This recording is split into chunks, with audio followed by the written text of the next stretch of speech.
Surat party venue. Light on होते ही सबकी नजरें हैरानी से विधाता पर ही टिक गई। विलेन को विधाता के ऊपर हावी होता देख सारांश या पर्व किसी को भी कुछ समझ नहीं आया। विधाता विलेन के वार से काफ़ी जख्मी हो चुके थे, पर आंखों से डर भी नजर आ रहा था। विलेन भी बदहवास सा विधाता को देखे जा रहा था। उसके हाथों का पंच इस वक्त विधाता के चेहरे से बस 1 इंच दूर था। किसी को कुछ भी समझ नहीं आ रहा था। विधाता और विलेन एक दूसरे के लिए क्या थे सभी जानते थे। दोनों एक दूसरे के लिए जान लेने से देने तक की हिम्मत रखते थे, मगर आज विधाता को अपना भगवान मानने वाला विलेन उनकी जान लेने को तुला है। ये सच में विश्वास करने लायक नहीं था। कोई कुछ समझता उससे पहले ही नूर बेहोश हो गई। उसके गिरने की आवाज़ सुनकर दोनों ने हैरानी से उस ओर देखा और तुरंत विलेन को देख बोले, विलेन वो नूर। वो अपनी बात पूरी करते उससे पहले ही विलेन गुस्से से गरजा, खबरदार अगर मेरी कोई नूर का नाम भी किसी ने अपनी जुबान से निकाला तो और नजरें नीची हो, वरना मेरे हाथ पर खून की कुछ और परतें चढ़ भी जाए तो मुझे कोई एतराज़ नहीं होगा। उसकी भावहीन नजरें अपने हाथ पर ही थी जो इस वक्त विधाता के खून से रंगा था। सारांश और फर्ब ने तुरंत नजरें फेरी, मगर सारांश अब विलेन की ओर बढ़ा और उसे झटके से विधाता से दूर करके गुस्से को दबाते हुए बोला, भाई व्हाट इज़ दिस? आप विधाता के साथ ऐसा करने की हिम्मत कैसे कर सकते हो? ये डैड है हमारे। सारांश ने सहारा देकर विधाता को उठाया। पर्व भी वहाँ आया और तीनों की नज़रें अब विलेन पर थी, जिसके चेहरे पर कोई भाव नहीं थे। एक नज़र विधाता को देख विलेन ने पीछे मुड़ बेहोश पड़ी नूर को देखा। उसका चेहरा पीला पड़ गया था। आंखों से बहते आंसुओं के निशान गालों पर साफ नजर आ रहे थे। नूर को देखते हुए विलेन के कान में नूर की कई बातें घूम गई। उसके आंसू, उसका दर्द, उसकी बातें, ये सब याद करते हुए विलेन की कसी हुई मुट्ठियों के नाखून अब उसकी हथेली में ही धंसने लगे। अगले पल पीछे मुड़ उसने एक जोरदार पंच विधाता के मुंह पर मारा। उनके होठ से खून का एक फवारा निकला। विलेन! पर्व अब गुस्से से चीखा। सारांश ने विधाता को संभाला और पर्व अब विलेन को घूरते हुए गुस्से से बोला, तू पागल हो गया है क्या? तू विधाता को कैसे मार सकता है? दिमाग खराब हो गया है क्या? क्या हुआ है? कुछ बोल विलेन।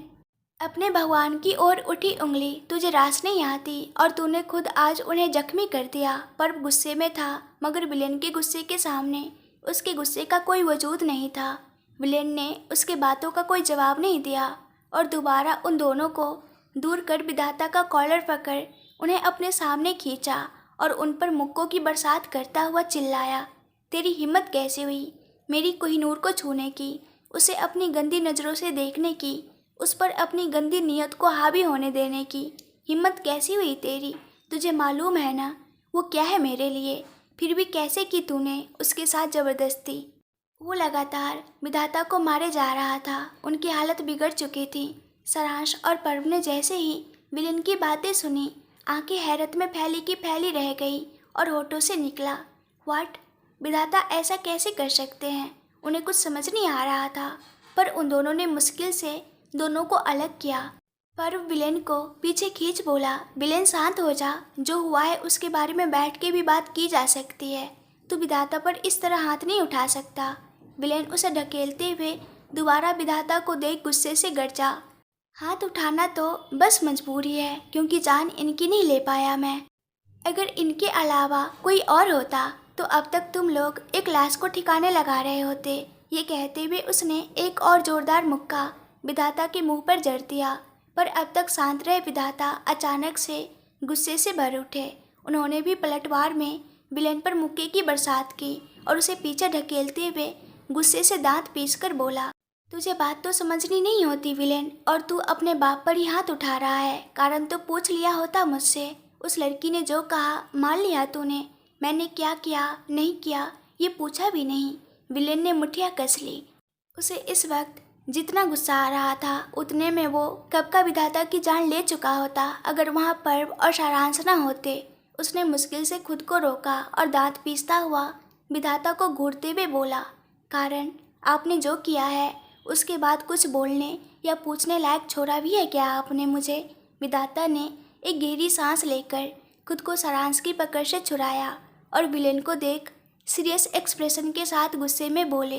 ये लड़की जिसे आए अभी हफ्ते नहीं बीते तो उसके लिए इस कदर पागल हो गया है कि उसके आगे तुझे मैं तेरा भगवान भी नजर नहीं आता। अरे ये लड़की तेरी रखेल तो क्या शीश महल की नौकरानी बनने लायक भी नहीं है। तेरी ही जान लेने आई है वो यहाँ।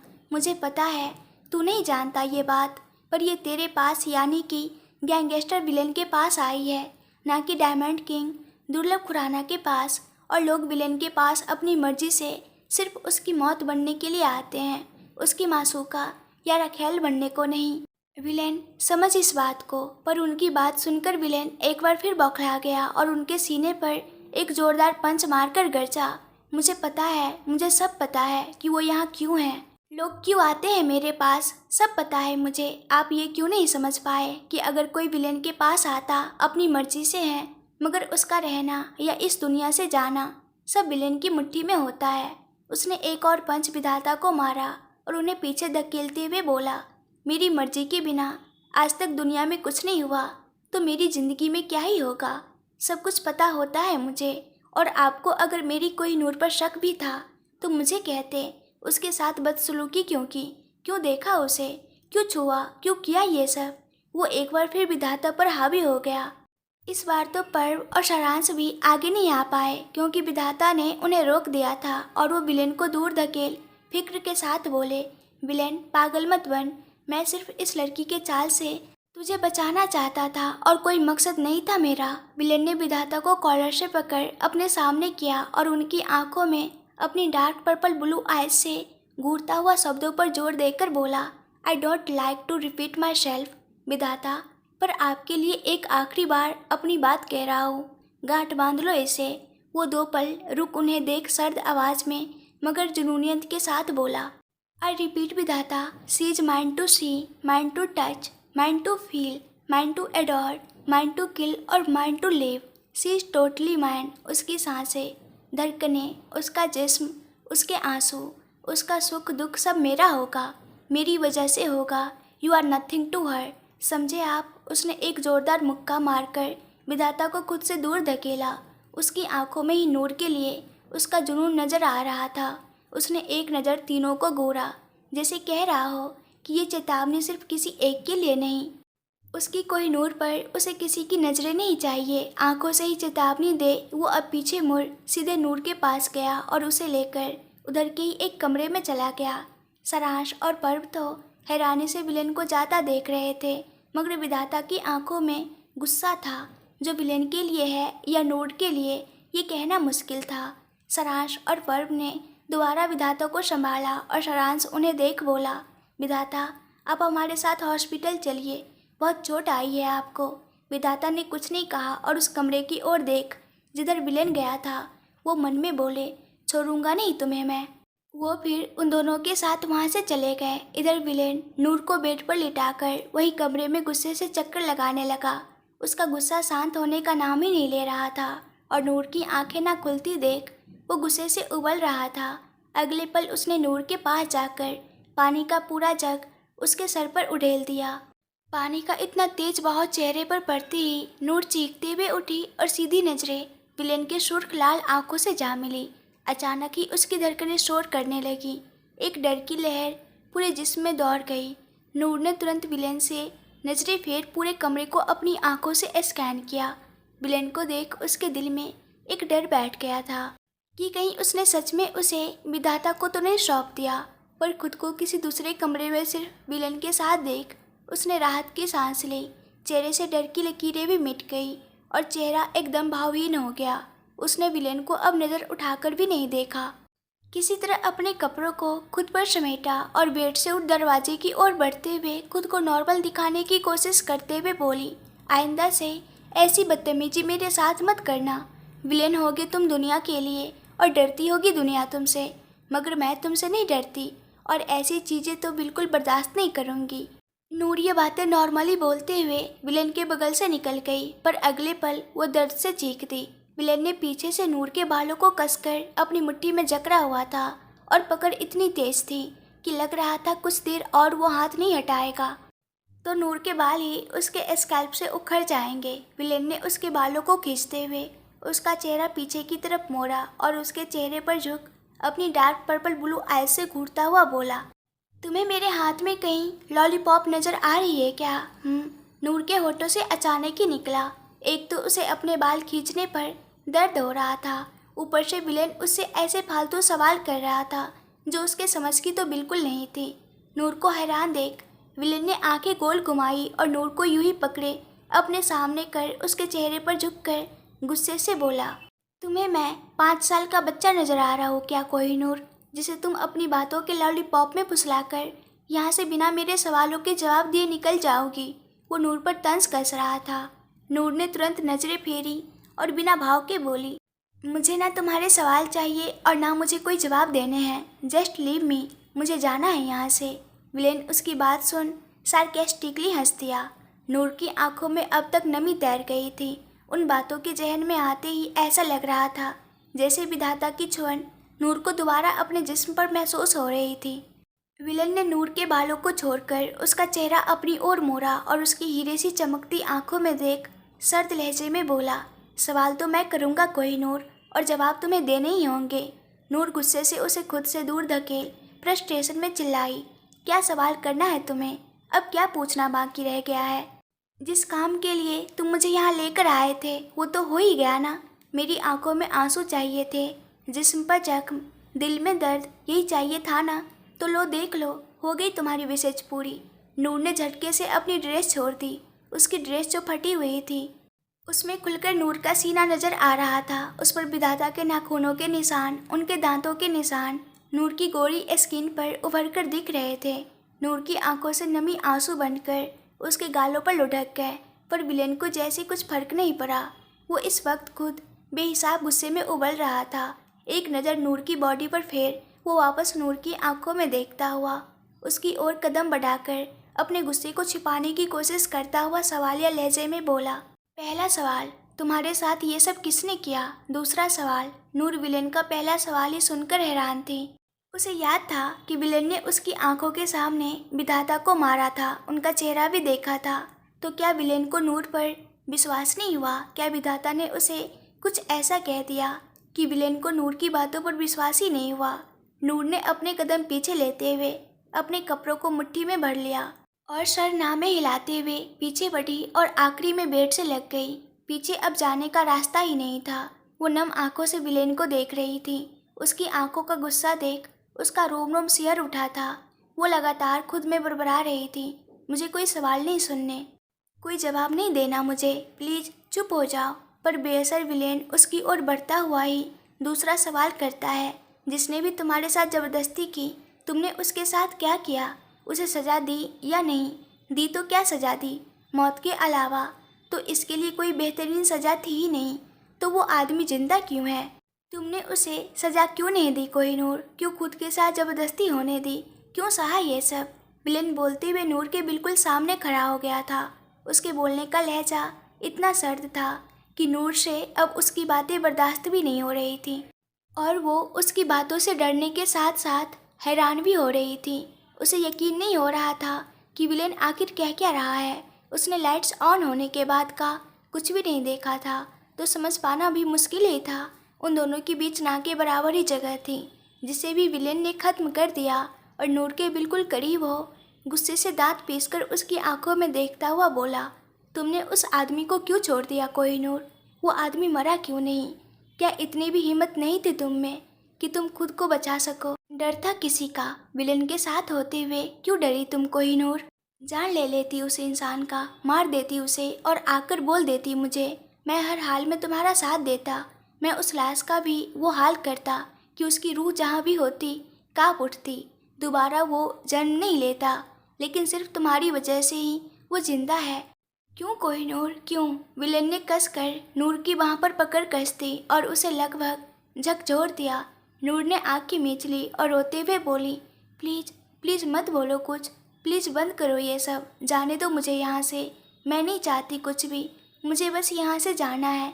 विलेन ने गुस्से से कहा, कोहिनूर तुम समझती क्यों नहीं? उस इंसान ने तुम्हारे साथ बदसलूकी की है और तुम्हें कोई फ़र्क ही नहीं पड़ता। नूर उसे बीच में रोककर खुद से दूर धकेल कर बोली, तो क्या चाहते हो? जान ले लूँ उस इंसान की? तुम जानते तो हो कौन है वो? तो खुद ही अपने डैड को मारने की बात कैसे कर सकते हो तुम? क्यों पागल बना रहे हो मुझे? मुझे भी पता है तुम्हारे लिए वो कितने ज़रूरी है, तो कैसे मार देती उन्हें? नहीं हुआ मुझसे। विलेन एक बार फिर उसके करीब आया और उसकी आंखों में देखता हुआ जुनून के साथ बोला, कोहिनूर, इस बात को गांठ बांध लो। मेरे लिए मेरी कोहिनूर से बढ़कर कोई नहीं, मेरा खुद का बाप भी नहीं। उसने तुम्हारे साथ इतना गलत किया और तुम उसे इतनी इज्जत दे रही थी, उसे आप कह रही थी। तुम्हें उसकी जान ले लेनी थी कोहिनूर। अगर तुम उसकी जान ले लेती तो आज मेरा दिल यूँ बुरी तरह कचोट नहीं रहा होता। मेरा दिल जैसे फटने को तैयार है कि मेरे होते हुए मेरी कोहिनूर को इतनी परेशानी हुई है। तुमने क्यों कुछ नहीं किया कोहिनूर? क्यों? तुम वो बात पूरी करता उससे पहले ही नूर उसे एक बार फिर खुद से दूर कर बोली। पर तुम ये सब क्यों कर रहे हो? मैं क्यों हूँ ज़रूरी? क्यों तुम्हें मेरे सामने कुछ नज़र नहीं आ रहा? मेरे साथ जो हुआ छोड़ो। तुम क्यों अपने डैड का साथ नहीं दे रहे? तुम उन्हें छोड़कर मुझे क्यों चुन रहे हो? क्यों कर रहे हो ऐसा? वो तुम्हारी ज़िंदगी है और मैं इस ज़िंदगी का बस एक हिस्सा, जो तुमसे बहुत जल्द दूर चला जाएगा, बहुत दूर। वो एक बार फिर रो रही थी। विलेन ने एक बार फिर उसे कमर से थाम अपने करीब खींचा और जुनून से उसे देखता हुआ बोला, तुम कहीं नहीं जाओगी कोहिनूर। तुम्हें मैं खुद से अब कभी दूर नहीं जाने दूंगा, कभी नहीं। नूर रोते हुए उसके सीने पर अपना सर टिकाकर ही एक बात रट रही थी, मैं चली जाऊंगी तुमसे दूर, बहुत दूर मैं चली जाऊंगी। अगली सुबह शीश महल। नूर ने धीरे से अपनी आंखें खोली। उसकी नज़र सीधे सीलिंग से टकराई और उसे एहसास हुआ कि वो एक बार फिर शीश महल में है।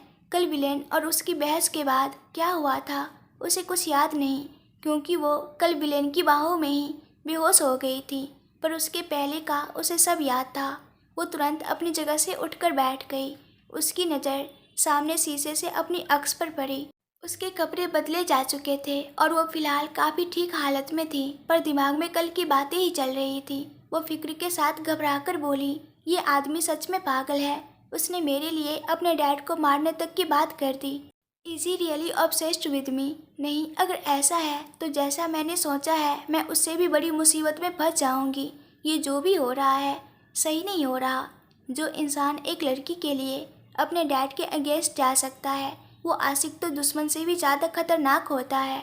नूर बेड से उतरकर नज़रें पूरे कमरे में फेर कर बोली, मुझे यहाँ से अब निकलना ही होगा। इस आदमी का ना जाने मुझसे कौन सा मकसद है, मगर जो भी है ये मेरे लिए सही नहीं। मैं अपने मकसद का बाद में देखूंगी। पहले मुझे यहाँ से निकलकर पति बाबू से मिलना होगा। यहाँ से तुझे निकलना ही होगा नूर। नूर तुरंत दरवाजे की ओर बढ़ी और दरवाज़ा खुला देख वो तुरंत तेज़ी से नीचे हॉल में पहुँच गई। मगर ऐसा लगता है जैसे विलेन ने नूर की किस्मत को अपने साथ बांध लिया है। नूर गेट के पास पहुँची ही थी कि सामने से उसे विलेन आता नजर आया, मगर नूर के चेहरे पर आई परेशानी की लकीर का कारण विलेन नहीं बल्कि उसके पीछे से आ रही उसकी ही उम्र की एक लड़की थी, जिसे देख वो हैरान तो थी ही मगर डर से काँप भी रही थी। नूर ने जब सामने से विलेन को और उसके पीछे आती उस लड़की को देखा तो डर और हैरानी से उसकी आंखें बड़ी हो गई, साथ ही आंखों के कोने नम हो गए। उसके कांपते होठों से उस लड़की को देखते ही निकला, अवनी। नूर को इस तरह देख विलेन के होठों पर सातिर मुस्कुराहट आई। वो सीधे नूर के पीछे जाकर खड़ा हुआ और उसके कान के पास झुककर सामने डरी सहमी खड़ी अवनी को देखता हुआ नूर से बोला, सरप्राइज कोहिनूर, कैसा लगा तुम्हें ये सरप्राइज? नूर के आंखों की नमी आंसू के रूप में उसके गालों पर लुढ़क गई। वो बिना पीछे मुड़े तिरछी नज़रों से विलेन को देखते हुए बोली, तुम्हें कैसे पता चला अवनी के बारे में? विलेन उसके ईयरलोब को अपने होठों से टच करके बोला, मैंने कल ही अपनी कोहिनूर के पास्ट लाइफ के बारे में सारी डिटेल्स निकलवाई। अब मेरी कोहिनूर अपना मकसद मुझे यूँ तो बताने से रही, तो सोचा उसके पास्ट में झांक कर देखूं, कुछ तो ऐसा सबूत मिले। सबूत तो नहीं मिला, मगर एक मोहरा ज़रूर मिल गया। अब या तो तुम मुझे मेरे सवालों का जवाब दोगी या ये लड़की जान से जाएगी। ये कहते हुए अगले पल विलेन ने अपनी कमर से गन निकाली और अवनी पर तान दी। नूर तुरंत उसकी ओर पलटी और रोते हुए बोली, क्यों कर रहे हो ऐसा हीरो? पर बेअसर विलेन ने काउंटिंग शुरू कर दी, 3, 2। नूर के आंसू और तेज हो गए। वो रोते हुए ही विलेन के सीने पर हाथ रख बोली, प्लीज़ हीरो, मत करो ऐसा। बिलीव मी, कोई मकसद नहीं था मेरा। प्लीज़ छोड़ दो इसे, इसका मुझसे कोई ताल्लुक नहीं। प्लीज़ ख़त्म करो ये नाटक, प्लीज़। और विलेन ने बोलते हुए ही ट्रिगर दबा दी। साथ ही नूर के चीखने की आवाज़ गूंज गई। नूर चीखते हुए अपने बेड से उठी। उसे एहसास हुआ कि वो अब भी उसी कमरे में थी जहाँ विलेन के किडनैप करने के बाद उसने पहली बार आंख खोली थी। डर से उसकी धड़कनें पूरे कमरे में शोर कर रही थी। वो पसीने से लथपथ हो चुकी थी, सांसें भी गहरा गई थी। नूर ने सीने पर हाथ रखकर खुद को संभाला और पूरे कमरे में नज़रें फेरते हुए खुद से बोली, ये कैसा सपना था? क्या हीरो सच में इतना पागल हो गया है कि मेरा मकसद जानने के लिए वो इस हद तक गिर जाएगा? वो तुरंत बेड से उठी और पैनिक करते हुए बोली, नहीं नहीं, ऐसा नहीं होने दूंगी मैं। ना उसे कभी मेरा मकसद पता चलेगा और ना वो मेरे किसी करीबी को नुकसान पहुंचा पाएगा। मैंने वैसे भी अपनी आइडेंटिटी काफ़ी हद तक छुपा दी है। वो चाहकर भी मेरे पास्ट को जान नहीं सकता। पर अचानक उसके दिमाग में एक बात घूमी, मैं तुम्हें अपने करीब रखने के लिए कुछ भी कर सकता हूँ कोहिनूर। नूर तुरंत खुद से बोली, नहीं, इससे पहले कि ऐसा कुछ हो, मुझे यहाँ से निकलना होगा। वो मेरे लोगों को मेरे सामने लाकर मेरा मकसद नहीं जान सकता। उसके कुछ करने से पहले ही मैं यहाँ से गायब हो जाऊँगी। ये इंसान दरवाज़ा तो बंद करके जाता नहीं, भागना भी आसान है यहाँ। मुझे निकलना ही होगा। नूर जल्दी से दरवाजे की ओर बढ़ी और उसके कहे अनुसार ही दरवाज़ा सच में बाहर से बंद नहीं था। उसके चेहरे पर थोड़ी राहत नजर आई। चेहरे पर आए पसीने को कोहनी से साफ कर वो जल्दी से नीचे हॉल में पहुंची और बिना किसी भी चीज़ पर ध्यान दिए वो तेज़ी से दरवाजे की ओर बढ़ गई, इस बात से अनजान कि विलेन ने उसके सपने को सच करने में जरा भी देर नहीं की है। नूर अपने कदम शीश महल के दहलीज से बाहर रखती, उससे पहले ही पीछे से आवाज़ आई, कोहिनूर, अपने हीरो से दूर जाने की इतनी भी क्या जल्दी है कि तुम एक बार अपने सामने बैठे हीरो से मिली भी नहीं? तोहफा देखना तो दूर की बात है। ये आवाज़ विलेन की ही थी, जिसे सुनकर नूर के कदम दहलीज पर ही ठिठक कर रह गए। उसने झट से पीछे मुड़कर देखा और बस उस ओर देखती ही रह गई। सामने सोफे पर विलेन था, जिस पर नूर की नज़रें टिकी थी। वो सोफे पर किसी राजा की तरह बैठा था और तिरछा मुस्कुराते हुए नूर को ही देख रहा था। दोनों की नज़रें मिलते ही विलेन ने अपने हाथ से नूर को अपनी दाईं ओर देखने का इशारा किया। नूर की नज़रें तुरंत उस ओर गई और वहाँ डरी सहमी बैठी लड़की, जो कोई और नहीं अवनी ही थी। उसे देख नूर की आंखें हैरत में फैल गई। अवनी इस वक्त काफ़ी डरी हुई थी, इतनी कि उसके हाथ में जो जूस का गिलास था उससे उसने अभी तक सिर्फ 2 सिप मुश्किल से लिए थे और विलेन के वहाँ मौजूद होने से उसके हाथ बुरी तरह काँप रहे थे। वही नूर को तो यकीन ही नहीं हो रहा था कि जिस सपने से वो इतना डर गई थी वो सपना इतना जल्दी पूरा हो जाएगा। विलेन उन दोनों के ऐसे एक्सप्रेशन देख मुस्कुरा दिया और अपनी कमर से गन निकाल वही अवनी के सामने टेबल पर रख नूर को देखते हुए उसकी ओर बढ़कर इतराते हुए बोला, मुझे ये जानकर बड़ी खुशी हुई कि मेरा दिया तोहफा मेरी कोहिनूर को इतना पसंद आया कि उसकी आवाज़ निकलना तो दूर, उसकी नज़रें तक इस तोहफे से नहीं हट रही। वो बोलते हुए जाकर नूर के सामने खड़ा हो गया, पर नूर की नज़रें अब भी डर से काँप रही अवनी पर देख वो मुंह बनाते हुए बोला, पर मुझे तुम्हारी नज़रें सिर्फ मुझ पर अच्छी लगती है Kohinoor. I really hate it जब तुम इन नज़रों में मेरे अलावा किसी और को बसाती हो। इसलिए इसके पहले कि मैं कुछ ऐसा करूं जो तुम्हें पसंद ना आए, तुम अपनी नज़रें मुझ पर जमा लो Kohinoor. As your hero is really handsome. उसके बोलने का लहजा अचानक से सर्द हुआ, जिसे सुनकर एक पल को नूर भी सिहर गई और जहन में वो पल आया जब सपने में विलेन ने अवनी को गोली मारी थी। वो ऐसा कुछ सच में बिल्कुल नहीं चाहती थी, इसलिए तुरंत नज़रें विलेन पर कर ली। नूर की आंखों में गुस्से के साथ साथ नमी भी थी। वो बोली, क्यों कर रहे हो ये? नूर अपनी बात पूरी करती उससे पहले ही विलेन ने उसे कमर से थाम अपने बिल्कुल करीब किया और उसकी आंखों में देखता हुआ सख्त अंदाज में बोला, क्या किया, क्यों किया, कैसे किया? ये सारे मेलोड्रामेटिक क्वेश्चन करके अपना टाइम वेस्ट मत करो कोहिनूर, मुझे तुमसे इससे भी ज़रूरी बात करनी है। नूर हैरानी से उसे देख रही थी। विलेन उसकी आंखों में देखते हुए आवाज़ में गहराई उतारता हुआ बोला, डू यू रिमेंबर कोहिनूर, कल 2 ऑप्शन दिए थे मैंने तुम्हें। आई नो तुम्हें वो याद ही होगा, और मेरी शर्त भी।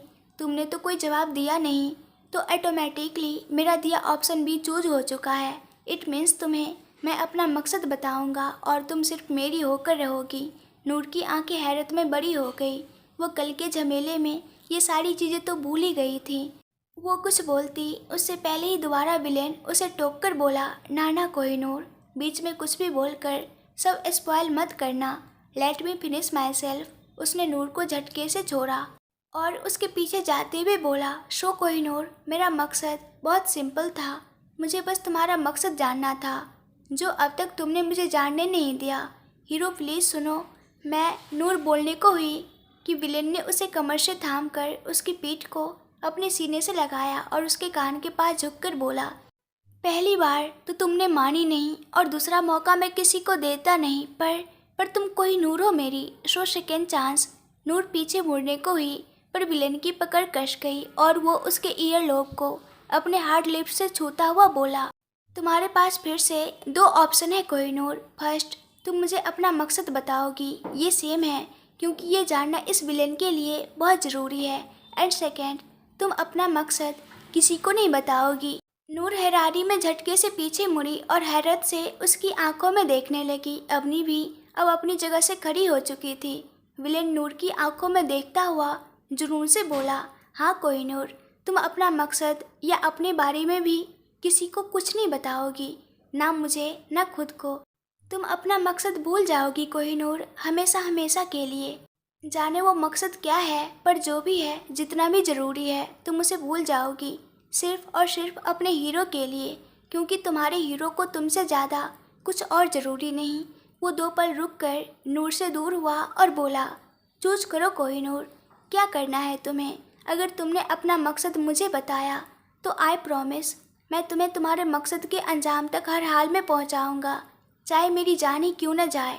नूर को विलेन की एक भी बात पर विश्वास नहीं हो रहा था। विलेन आगे बोला, पर कोहिनूर, तुम्हारे मकसद में तुम मुझे खो दोगी, मेरा प्यार, जुनून, सब कुछ। और अगर मुझे पाना है तो तुम्हें तुम्हारे मकसद को खोना होगा। सोच लो कोहिनूर। नूर ने जैसे ही विलेन की बात सुनी, उसकी आंखों से आंसुओं की धारा तेज हो गई। विलेन जो उससे 2 कदम दूर था और अपनी जुनून भरी नज़रों से नूर को ही देख रहा था। उसे देखते हुए नूर ने अपने कदम विलेन की ओर बढ़ाए और रूंधी हुई आवाज़ में बोली, हीरो प्लीज ऐसा मत करो, तुम्हें अंदाज़ा भी नहीं तुम्हारे दिए ये ऑप्शंस मुझे अंदर तक किस तरह से तोड़ सकते हैं। प्लीज़ मेरे लिए ये चीज़ कॉम्प्लिकेट मत करो हीरो, मेरे लिए कुछ भी चूज करना आसान नहीं। नूर को अपनी तरफ आता देख विलेन की आंखें थोड़ी सर्द हो गई। उसने तुरंत अपने कदम पीछे लिए और नूर की ओर हाथ कर बोला, जब तक तुम कोई जवाब नहीं देती मुझसे बिल्कुल दूर रहना कोहिनूर, और ये मत सोचना कि मुझसे दूर रहकर तुम्हें जवाब नहीं देने होंगे। जवाब तो तुम्हें देना ही होगा, और वो भी इन ऑप्शंस को चूज करके। नूर ने अपनी आंखें कसकर मींच ली। उसके मन में एक उथल पुथल मची थी। ना जाने उसे ऐसा क्यों लग रहा था, जैसे वो किसी जाल में फंसती जा रही हो, जिसका उसे ठीक तरह से अंदाज़ा भी नहीं था। विलेन जैसे उसे अपनी बातों के जंजाल में फंसा रहा था, लेकिन उसका तरीका कुछ ऐसा था कि नूर को उसकी बातें भी समझ नहीं आ रही थी। वो बिल्कुल अपनी समझ खो बैठी थी। नूर अपनी थोड़ी बहुत कोशिश से इतना तो समझ पा रही थी कि अगर उसने अपने मकसद को चूज किया तो विलेन के कहे अनुसार वो उस मकसद को पूरा करने की हर हदें पार कर देगा, और उन हदों को पार होने पर सिर्फ विलेन की जान को खतरा नहीं होगा। विलेन इस मकसद से जुड़े हर एक इंसान को इतनी बुरी तरीके से ख़त्म करेगा कि लोग मकसद तो छोड़ो, अपने जान के बारे में सोचने के लिए भी असमंजस में पड़ जाएंगे। नूर खुद को संभालने की कोशिश करते हुए मन ही मन जंग लड़ते हुए खुद से बोली, मैं अपना मकसद चूज करने की गलती तो हरगिज नहीं कर सकती। मुझे पता है अगर मैंने ऑप्शन ए चूज किया तो इस मकसद से जुड़े हर इंसान की ज़िंदगी बर्बाद कर देगा ये इंसान, और मैंने अगर इसे चूज किया तो वो बर्बादी मैं दोबारा अपने हाथों से अपने गले लगाऊंगी। एक बार ये गलती कर चुकी मैं, लेकिन दोबारा भी वही मंजर सामने आ खड़ा हुआ है। क्या करूँ, कुछ समझ नहीं आ रहा। नूर को इस वक्त रोने का मन कर रहा था, उसे कुछ भी समझ नहीं आ रहा था। और जिस हिसाब से विलेन ने कहा था, नूर को पता था कि विलेन उसके कहने पर भी उसे सोचने का समय नहीं देगा। नूर ने आंखें खोलकर पीछे खड़ी अवनी को देखा। अवनी की आंखों में भी बेबसी नजर आ रही थी। अवनी की डर से नजरें बार बार गन की तरफ जा रही थी और नूर की धड़कनें भी इस चीज को देख बढ़ रही थी। वो इस वक्त जैसे घोर संकट में पड़ी थी। वो कुछ पल रोते हुए अवनी को देखती रही और फिर अपने चेहरे से आंसू साफ कर खुद को संभाल वो विलेन की ओर मुड़ी। विलेन की नजरें भी नूर पर ही जमी हुई थी। नूर विलेन की आंखों में देखते हुए कुछ पल रुक सवालिया लहजे में बोली, I am ready to be yours. पर मेरा एक सवाल है। विलेन के चेहरे पर नूर की बात सुनते ही एक खुशी झलक आई। वो तुरंत नूर की ओर कदम बढ़ा बोला, पूछो Kohinoor, you don't need to be hesitate in front of me. Noor की आंखों में गुस्से और नफरत की एक झलक थी जिसके ऊपर उसने सवालों का पर्दा झांक रखा था। वो विलेन के बिल्कुल सामने करीब खड़ी हो गई। उसकी आंखों में आंखें डाल बोली, मैं तुम्हारी हो तो जाऊंगी, लेकिन तुम्हें नहीं लगता तुम्हें मुझे इसके लिए कोई हक देने चाहिए? तुम शादीशुदा हो, पत्नी है तुम्हारी, ना जाने बच्चे भी होंगे, तो फिर बताओ किस हक से रहूंगी मैं तुम्हारे पास? विलेन की आंखों में भी ठंडक नजर आई।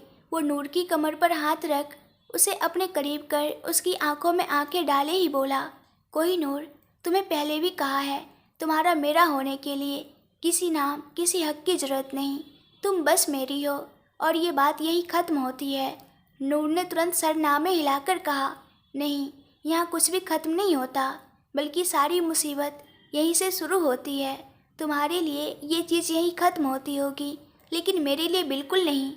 शायद उर्मी ने जब मुझे तुम्हारी मिस्ट्रेस कहा तो तुम्हें कोई फ़र्क नहीं पड़ा, पर तुम्हें मालूम नहीं, उर्मी इकलौती नहीं थी वहाँ पार्टी में जिसने मुझे उस नज़र से देखा था। वहाँ मौजूद हर एक इंसान उर्मी को तुम्हारी पत्नी के तौर पर जानता है और मुझे तुम्हारी रखेल का टैग मिल चुका है। तो क्या तुम चाहते हो लोग मुझे विलेन की मिस्ट्रेस के नाम से जाने? क्या यही नाम देना है तुम्हें हमारे रिश्ते को? क्या तुम सिर्फ इसलिए मुझे अपना बनाना चाहते हो? नूर की आंखों में अब गुस्सा विलेन को भी नजर आ रहा था और कुछ वही जुनून गुस्से के साथ मिलजुल कर विलेन की आंखों में भी था। उसने नूर को अपने पास खींचकर उस पर अपनी पकड़ कसी और गहरी आवाज़ में अपनी डार्क पर्पल ब्लू आइज से नूर की हीरे जैसी चमकती मेटेलिक ग्रे आइज में देखता हुआ बोला, I just wanted you to be mine. मुझे कोई फ़र्क नहीं पड़ता लोग तुम्हें किस नाम से जानते हैं या हमारे रिश्ते को कौन सा नाम देते हैं। इधर they known you as my wife और my mistress, but the reality is that you choose me over yourself and now you are totally mine Kohinoor. Noor बस हीरे जैसी चमकती अपनी नम आंखों से विलेन की आंखों में देखती रह गई। विलेन दो पल रुक उसके माथे को चूम वापस उसकी आंखों में देख बोला, तुम्हें एक आखिरी बार मौका दिया था कोहिनूर मुझसे दूर जाने का। जानता हूँ मैं कि तुम्हें विश्वास था मुझ पर। मैं तुम्हें कुछ भी सोचने का वक्त बिल्कुल नहीं दूंगा और ये सच था, मैं तुम्हें वक्त नहीं देता और तुमने भी अपने वक्त का इस्तेमाल करते हुए काफ़ी अच्छा फैसला लिया है। मकसद तो तुम्हारा था और बहुत ज़रूरी था, लेकिन ना जाने क्या सोचकर तुमने मुझे चुना। और अब वादा करता हूँ कि मुझे चुनकर तुम्हें मैं और तुम्हारी खुद की एक बदली हुई ज़िंदगी तोहफे में दूंगा। बहुत कम वक्त था तुम्हारे पास तुम्हारे मकसद के बारे में सोचने के लिए, लेकिन अब वादा करता हूँ कि तुम्हारी सोच में, तुम्हारी सांसों पर, तुम्हारी धड़कनों में, तुम्हारे रोम रोम पर सिर्फ इस विलेन का हक होगा, सिर्फ तुम्हारे हीरो का। तुम्हारी ज़िंदगी मुझसे शुरू होकर अब मुझ पर ही ख़त्म होगी। तुम्हारी ज़िंदगी में मेरे अलावा कुछ नहीं होगा Kohinoor, and I promise that. Noor की आंखों से एक कतरा आंसू बह गया। उसने फैसला तो ले लिया था, लेकिन इस फैसले का क्या अंजाम होगा, इसके बारे में सोचकर भी नूर अब घबरा रही थी। ना उसका दिमाग चल रहा था और ना ही सोचने समझने की शक्ति बची थी। ऊपर से विलेन की बातें उसे और परेशान कर रही थी। वही विलेन के चेहरे पर एक अनदेखी सी मुस्कुराहट थी। वो मुस्कुराहट ऊपर से जितनी भी दिलकश लग रही थी, उतनी ही वो उसके मन में चल रहे खुराफात के साथ मिलकर खतरनाक लग रही थी। नूर को धीरे धीरे अपने सर में एक बेहद तेज दर्द होता हुआ महसूस हो रहा था, लेकिन वो कुछ भी बोल नहीं पा रही थी। विलेन की आंखों में देखते हुए उसने अपनी आंखें बंद की और अपना मुरझाया हुआ चेहरा विलेन के सीने पर अड़ा दिया। विलेन ने भी उसे कसकर अपनी बाहों में भर लिया। उसकी नज़रें अब भी अवनी पर नहीं गई थी। उसका सारा ध्यान इस वक्त सिर्फ नूर पर था। कुछ पल रुक कर उसने नूर को अपनी गोद में उठाया और अवनी को पूरी तरह इग्नोर करता हुआ वो अपने कमरे की ओर बढ़ गया। नूर इस वक्त बिल्कुल शांत थी और कुछ यही शांति उस पूरे शीश महल में पसरी हुई थी। अब ना जाने ये शांति सच में एक शांति थी या तूफान के आने का आगाज था, क्योंकि किस्सा इतनी जल्दी खत्म हो जाए ये तो मुमकिन नहीं, और वो भी तब जब उलझने अभी शुरू हुई हो। एक तरफ नूर विलेन के साथ वापस उसी कमरे में थी, वहीं सूरत के दूसरे कोने में एक बेहद अंधेरा कमरा जहाँ रोशनी के आने की कोई गुंजाइश नजर नहीं आ रही थी। ये कमरा सूरत के पुलिस स्टेशन का एक खुफिया कमरा था।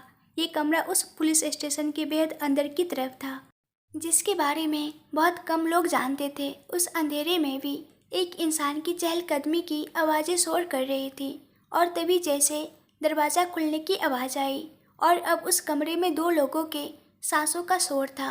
एक इंसान जो पहले से इस कमरे में मौजूद था, शायद उसी की आवाज़ दरवाज़ा खुलने के साथ ही गूंजी। कुछ खबर मिली क्या मेरी बीवी की? तुम्हें पता चला वो कहाँ है? मैं कब से तुम लोगों से सवाल कर रहा हूँ। प्लीज़ कोई मेरी पत्नी के बारे में मुझे खबर दे दो। एक तो मुझे ना जाने तुम लोगों ने कहाँ बंद करके रखा है, ऊपर से मुझे मेरी बीवी की भी खबर नहीं देते। वो जिंदा है या? इसके आगे उससे कुछ बोला भी नहीं गया। उसकी आवाज़ नम थी, जिसमें उसका दर्द साफ झलक रहा था। आवाज़ सुनकर भी वो कमरे के अंदर आया इंसान कुछ नहीं बोला। वो आदमी जो शायद बेड़ियों से जकड़ा हुआ था, वो अपने बेड़ियों को ज़मीन पर पटकता हुआ चिल्लाया, प्लीज़ कोई बताओ मुझे मेरी बीवी के बारे में। इतने पैसे दिए हैं मैंने तुम लोगों को, क्या क्या नहीं किया तुम लोगों के लिए।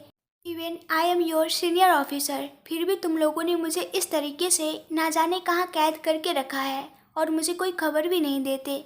कसम से अगर यहाँ से बाहर निकला ना तो तुम लोगों को छोड़। वो आदमी अपनी बात पूरी करता उससे पहले ही एक जोरदार मुक्का उसके चेहरे पर लगा। वो दर्द से चीखा और खुद को ज़मीन पर से उठाने की कोशिश की।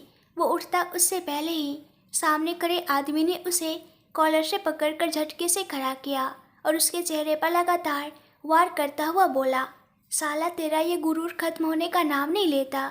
पिछले 2 महीने से तू यहाँ जेल में सड़ रहा है। हमने तुझे इतना टॉर्चर किया है, लेकिन अभी भी तेरा गुरूर ना जाने कौन सा परवान चढ़ रहा है। हमारे आदमियों को अपना पैसा खिलाकर अपनी उस भगोड़ी बीवी के बारे में जानना चाहता है।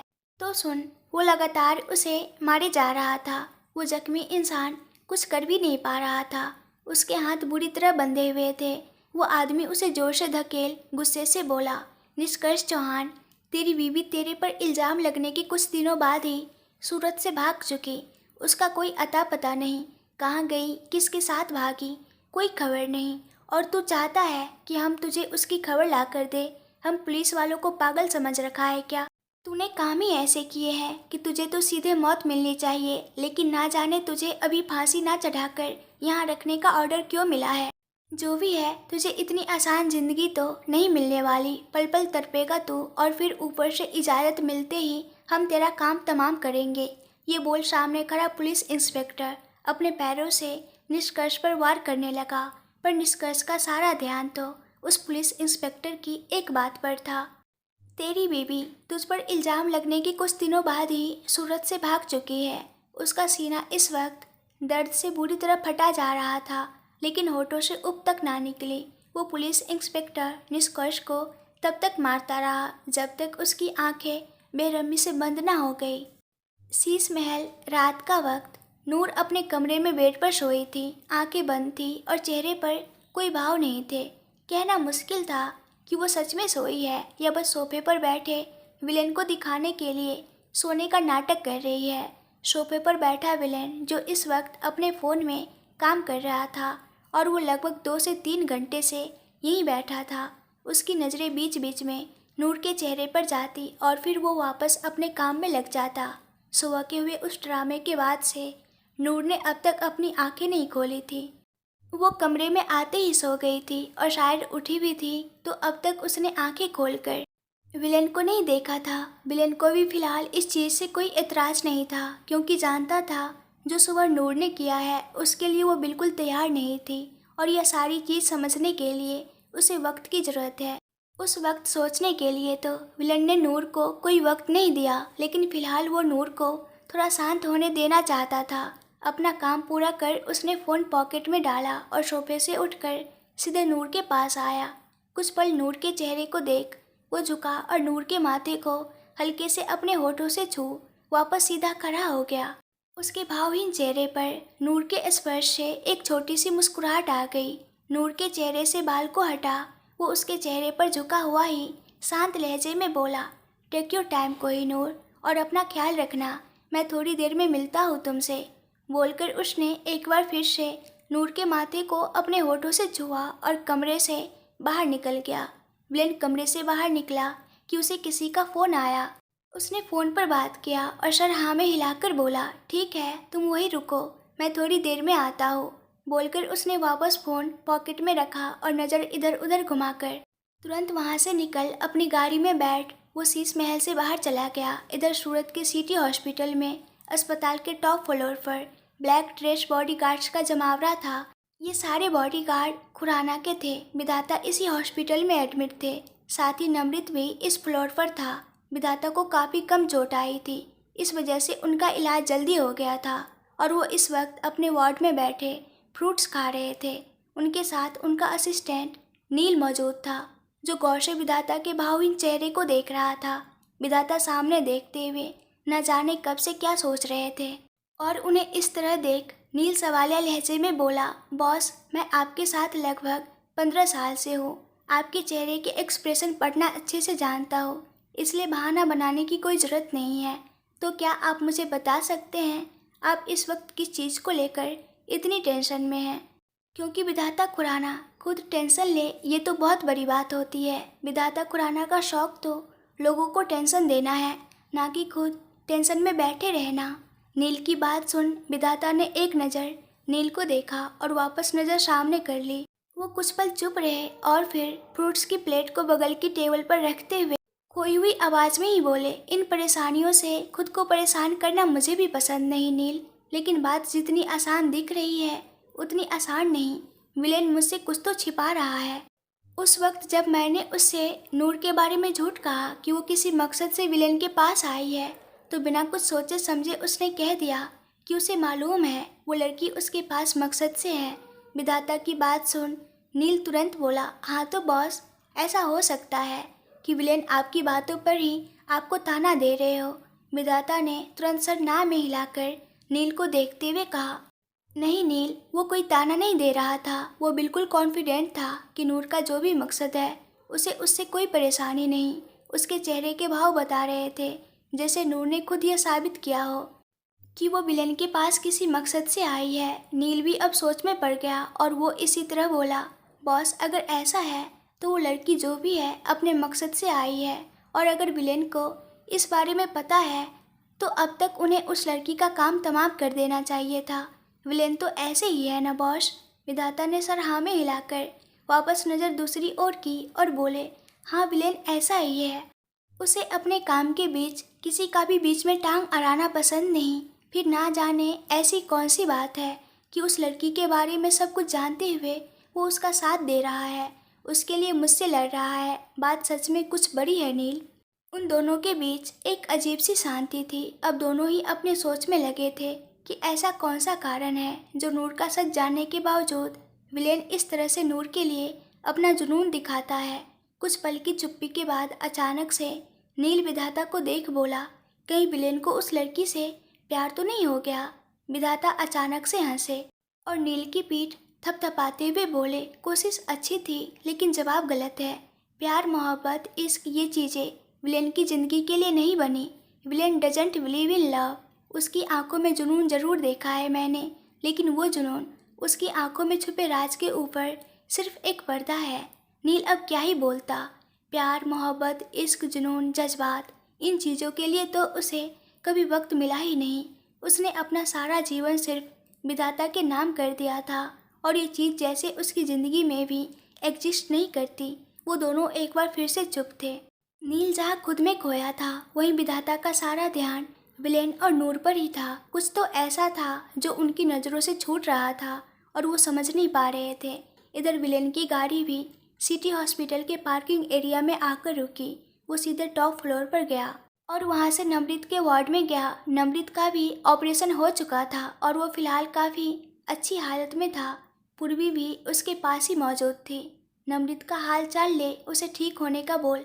विलेन कमरे से बाहर निकलने को हुआ कि उसे कॉल आया। वो कॉल उठाता हुआ उस फ्लोर के किनारे की तरफ बढ़ गया। इधर शीश महल में विलेन के जाते ही नूर ने अपनी आंखें खोली। चेहरे पर कोई भाव नहीं थे, लेकिन आंखें नम थी।